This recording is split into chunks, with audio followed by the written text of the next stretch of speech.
नमस्कार, मैं हूं कपिल और आप देख रहे हैं नेक्स्ट 9 न्यूज। स्वागत है आपका इस खास प्रोग्राम में जिसका नाम है सियासी संग्राम। अगर उत्तर प्रदेश की बात करी जाए तो समाजवादी पार्टी एक ऐसा वक्त था जब सत्ता में थी और उनके तमाम जो मंत्री हैं वो तमाम तरह के विवादों में फंसते हुए नजर आते थे। हालांकि तब पुलिस की तरफ से या फिर किसी जांच एजेंसी की तरफ से कोई बड़ी कार्रवाई नहीं हुई और जब सत्ता में कोई सरकार होती है, कोई पार्टी होती है तो ऐसा देखा भी नहीं जाता। लेकिन 2017 में जब बीजेपी की सरकार आती है तो जो आजम खान के कारनामे हैं या फिर कहिए कि उनसे जुड़े हुए जो केस हैं वो उखाड़े जाते हैं, कोर्ट में इनका ट्रायल होता है। हालांकि ऐसे कई मामले हैं जो काफी पुराने हैं, लेकिन 2019 को लेकर जो है वो खासा चर्चा होती है, जो भड़काऊ भाषण से जुड़ा हुआ मामला है। अब इस मामले में सजा होती है और तमाम अगर मामलों की बात करी जाए तो चाहे वो जौहर यूनिवर्सिटी से जुड़ा हुआ हो या फिर उनके एक स्कूल से जुड़ा हुआ हो जिसकी लीज को लेकर जो है सरकार ने कहा था कि 100 रुपए सालाना लीज पर जो स्कूल दिया गया वो दरअसल गलत है और इसे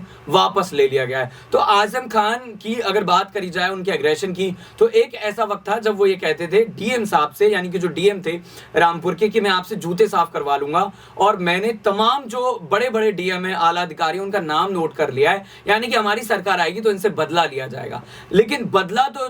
दूर की बात है, कहीं ना कहीं आजम खान अपनी विधायकी नहीं बचा पाए, उनके बेटे की विधायकी भी चली गई। और अगर वोटिंग राइट की बात करी जाए, जो देश में रहने वाले हर इंसान का संवैधानिक अधिकार होता है, वो भी कहीं ना कहीं छीन लिया गया है। तो अब बड़ा सवाल ये उठता है कि आजम खान को लेकर भले ही अखिलेश यादव तमाम तरह के दावे कर रहे हो, बड़े बड़े उन्हें पद दे रहे हो, लेकिन अब्दुल्ला आजम की अगर बात करी जाए या फिर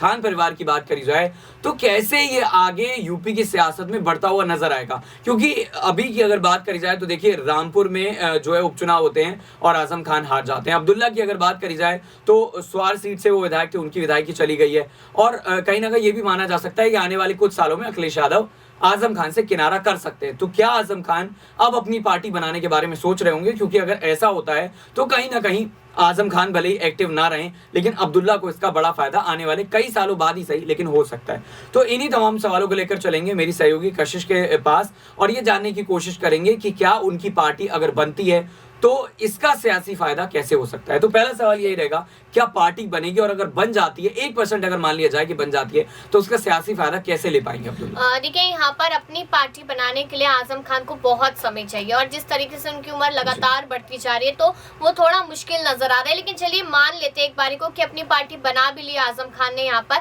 तो आजम खान यहाँ पर पार्टी बना लेंगे। खुद से वो चुनाव लड़ नहीं सकते, यहाँ पर सिर्फ पार्टी के जो कहीं ना कहीं संस्थापक कहे जा सकते हैं। उसके बाद आप ठीक बेटे अब्दुल्ला को लेकर वो वहां पर पार्टी में एक बड़ी जिम्मेदारी संभाल सकते हैं, जनता के साथ वो आमना सामना कर सकते हैं, मुलाकातें कर सकते हैं, उसके बाद अपनी पार्टी में उन लोगों को ला सकते हैं। तो यहाँ पर आप देखिए कि जो दलित है, जो मुस्लिम समुदाय है, जो पिछड़ा समाज है, वो कहीं ना कहीं आजम खान का साथ देता नजर आएगा। क्योंकि आजम खान अभी भी भले ही ज्यादा ताकतवर ना रहे हो, लेकिन इतनी ताकत थोड़ी बहुत रखते वो कि मुस्लिम समुदाय को अपने साथ लेकर आ सके। क्योंकि यहाँ पर आप देखिए कि एक तो उनकी तबियत लगातार खराब रहती है, दूसरी बात देखिए कि यहाँ पर उनके साथ और उनके बेटे अब्दुल्ला के साथ जो लगातार सरकार की तरफ से, कोर्ट की तरफ से जितना भी कुछ किया जाता है तो कहीं ना कहीं वो इमोशनल कर देने वाली चीज है और जनता इस चीज को समझ रही है कि यहाँ पर आजम खान को टारगेट किया जा रहा है, उनके बेटे अब्दुल्ला को टारगेट किया जा रहा है। अब आप आज की एक बड़ी खबर यहाँ पर सुनिए जिसमें यह आया था कि शायद यहाँ पर कहीं ना कहीं अब्दुल्ला आजम को उनकी विधायकी वापस मिल सकती है और सुप्रीम कोर्ट यहाँ पर झटका योगी आदित्यनाथ की सरकार को दे सकता है। ये खबरें लगातार सामने आ रही थी,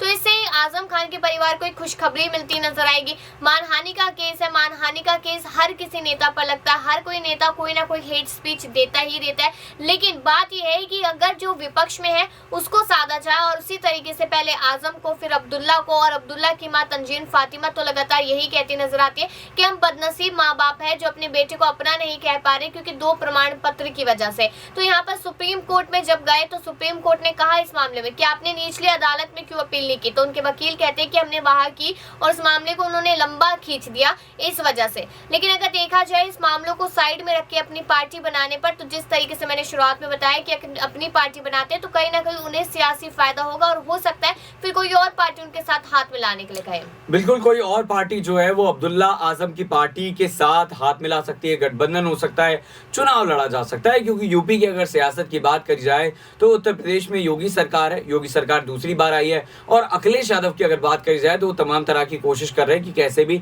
सत्ता में वापस आया जाए। अब यही सवाल रहेगा कि विधायकी अगर अब्दुल्ला आजम की वापस आ जाती है तो क्या अखिलेश की तरफ से और तमाम कोशिशें की जाएंगी कि हो सकता है कि आने वाले वक्त में आजम भी कहीं ना कहीं अपना जो उनकी विधायकी है वो बहाल हो जाए, क्या वो भी चुनाव लड़ते हुए नजर आएंगे? तो क्या ये माना जाए कि अब्दुल्ला आजम और आजम खान की तरफ से अभी बहुत कुछ होना बाकी है अगर अखिलेश के मायनों में देखें तो? देखिए, ये कहीं ना कहीं ये जो सवाल है वो घुमा फिरा देने वाला है, क्योंकि अगर यहाँ पर साफ तौर पे कहा जा रहा है कि कहीं ना कहीं जो अब्दुल्ला आजम है या आजम खान है, उनकी विधायकी वापस आना बहुत मुश्किल है। भले यहाँ पर जो खबर सामने आई वो भी कहीं ना कहीं अटपटी जरूर थी, लेकिन यहाँ पर विधायकी उनकी वापस आ नहीं पाएगी। आजम खान की लगातार तबियत खराब रहती है और उम्र भी लगातार उनकी बढ़ती हुई नजर आ रही है। तो यहाँ पर अखिलेश यादव पहले आजम खान को बीच के समय पर कोई तवज्जो नहीं दे रहे थे, उन्हें कोई मतलब नहीं था कि वो जेल में कैसे है, क्या कर रहे हैं, क्या चाहते हैं, कुछ नहीं।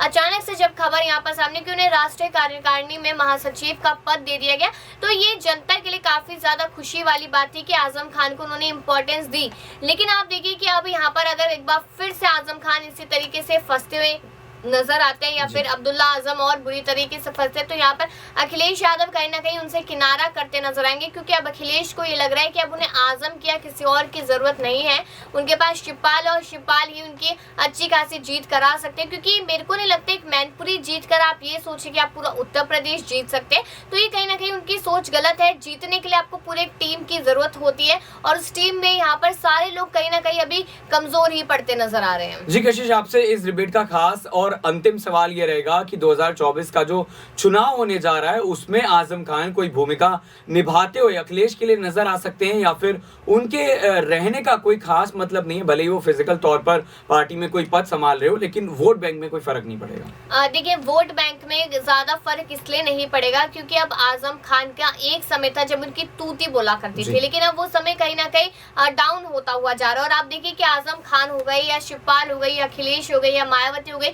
इन सब लोगों की नजर बेसिकली सिर्फ दलितों पर और मुस्लिम समुदाय पर है। तो आप एक ही समुदाय को 4 जगहों पे बांटेंगे तो ना इससे किसी का फायदा होगा बल्कि नुकसान ही होगा। तो यहाँ पर आजम खान को और आगे तो कोई जिम्मेदारी वो नहीं देंगे, लेकिन हाँ हो सकता है कि आजम खान यहाँ पर चुनावों के समय पर, नगर निकाय के चुनावों के समय पर रैलियां वगैरह करते नजर आए, तो शायद हो सकता है कि जो जिस समुदाय पर वो निशाना साधे कहीं ना कहीं वो उतना बुट उनके साथ हो जाए। बिल्कुल, तो आजम खान की कोशिश यही रहेगी कि जो तबका उनसे कहीं ना कहीं प्रभावित है, जिसको लेकर MY फैक्टर समीकरण की चर्चाएं होती हैं, और आजम खान एक वक्त पर नाज क्या करते थे कि हमारे पास ऐसे कद्दावर नेता हैं जिनके एक बार कहने से तमाम तरह का वोट बैंक उनके साथ यानी कि पार्टी के साथ नजर आएगा। अब आपको क्या लगता है कि आजम खान अपनी पार्टी बनाएंगे, और अगर पार्टी बनाएंगे तो फिर कैसे आने वाले वक्त में सियासी राजनीति में रणनीति बनाते हुए नजर आएंगे? फिलहाल हमारी खास पेशकश में इतना ही। देखते रहिए नेक्स्ट टाइम न्यूज़। नमस्कार।